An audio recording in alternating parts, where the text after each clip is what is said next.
Seth Walker here on WNCW doing a show tonight at the Gray Eagle in Asheville, doing another song for us right now, a little preview of what's to come tonight and in Charlotte on the 1st and various other gigs.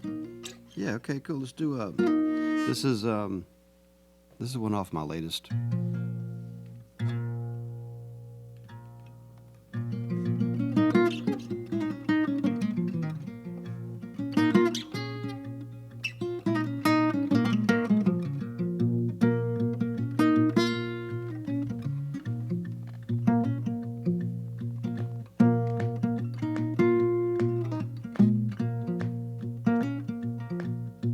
The future ain't what it used to be no more.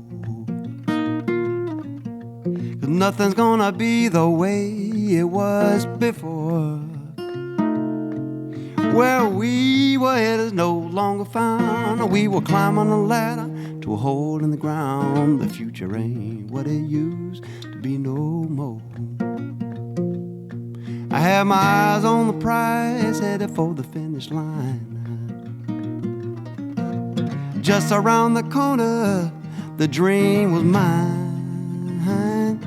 But then the world flipped around, slowed me down. I got a good look at what I need. I must say I'm glad to see you changing me.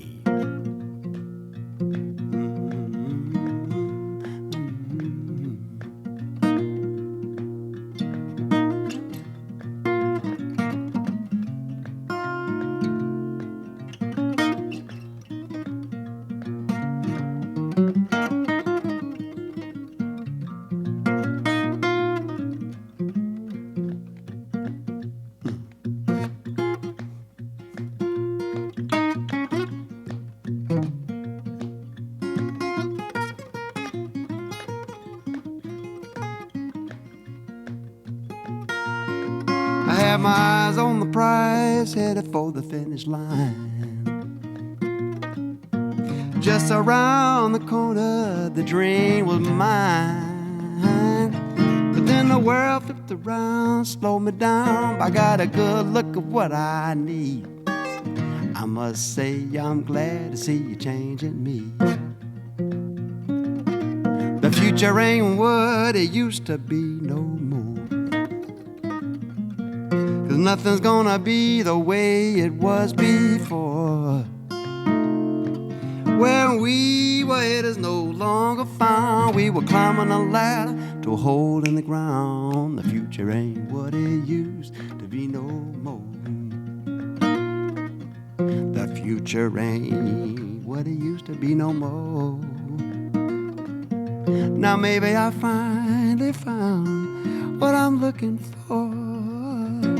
The future ain't what it used to be.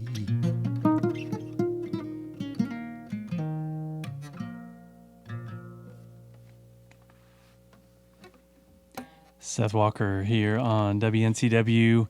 I love that line. The future ain't what it used to be. Did you glean that from somewhere? Or did it just come to you in a vision one night? It was one morning. Mm-hmm. All right. Over some cereal. Well, I want that kind of... Staring out my window. Yeah. During the pandemic, you know. Uh-huh. Cool. Yeah. Well, I wonder what kind of cereal it is that make it... I wonder what it was. Yeah, you can't credit the cereal. Got to credit the songwriter here.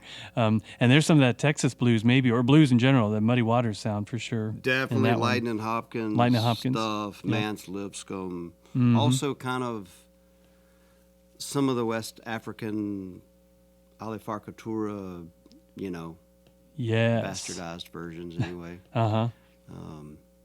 It's funny how that stuff's all so related. And I was going to say, isn't it neat to see the connections between that West African music of his and theirs, and then the blues? It's like, yes. It's just like a different place on the beat. Uh-huh. Yeah. Cool. Yeah. Well, you're just solo right now, but tonight you're with a band at the Gray Eagle. Mm-hmm. And what's the band? Describe. Reese Williams, who's my longtime running partner, he plays bass and sings. And then George Sluppick on drums from Memphis, Tennessee. But George lives in Greensboro. And Reese lives in Nashville. and he also sings. So it's a trio, and then we have a good friend of ours, special guest, Henry Candler is going to come down and play some trumpet with us. He's a high school kid, phenom. It's great. Really? Yeah. All right. From around Asheville? Yeah, he lives here. How did you hook up with this high school kid? He's a friend of my family, and Okay. his father is a dear friend, Pete Candler, an amazing author and photographer. He has a podcast called The Deeper South. So they're just, and I've been watching this kid play. I'm like, man, we'll get you up.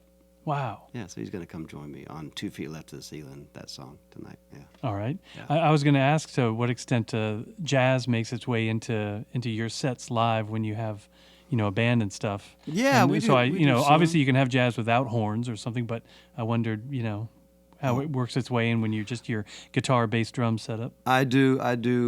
Obviously the element of jazz is all through it. But actual jazz tunes, I do a couple. I love that music.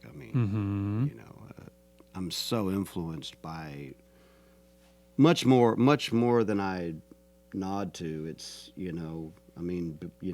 Louis Armstrong and, Billie Holiday, and it goes on. Obviously there's a ton of it. But I do a couple jazz tunes, every now and then. Yeah. And I saw you last weekend at another gig. We were just chatting and stuff, and we talked about Tom Waits, how he's you're a big fan of his, and you do some of his songs. And I must say, at first I thought, I wasn't like big surprised, but I thought, oh, well, okay, well, didn't think about that. But now, of course, I realize, well, of course, someone like Tom Waits would be high on your list because he transcends all these different styles to put them all together. Jazz being a major influence for sure, at least for certain phases of his records.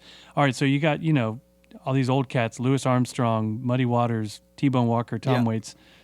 I just said Tom Waits is older. But who are some younger, and definitely contemporary folks that you're listening to? Well, I like this. Have you heard? You probably play Michael Kiwanuka. Yeah, Have you heard him? Kiwanuka. Yeah, But that's what we say. But you might know better. You probably know better than me. I just think he's absolutely wonderful, man. He's. I guess he's from the UK. I don't know. I think he is. Saw him one time in Nashville, and I was just like, I was so taken with it. It sounded like a record. He was just it was just wonderful. I was actually working on maybe doing a little cover of his. I don't have it worked up for today, but yeah, check him out. Yeah. I really like him, and oh gosh. Ooh. Well, the Wood Brothers are obviously big influence and friends of mine. I love their music. Oliver and I have written a ton of songs together. Yeah. Great. Yeah. He sounds like a fun guy to write with too. Oh yeah. Sweet, fun guy. Oh man, that guy's Hilarious. got his finger on the pulse of something. I don't know what it is. It's pretty magic.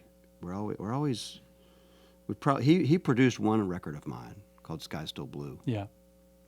But we've written through the years. Yeah. All right. Cool.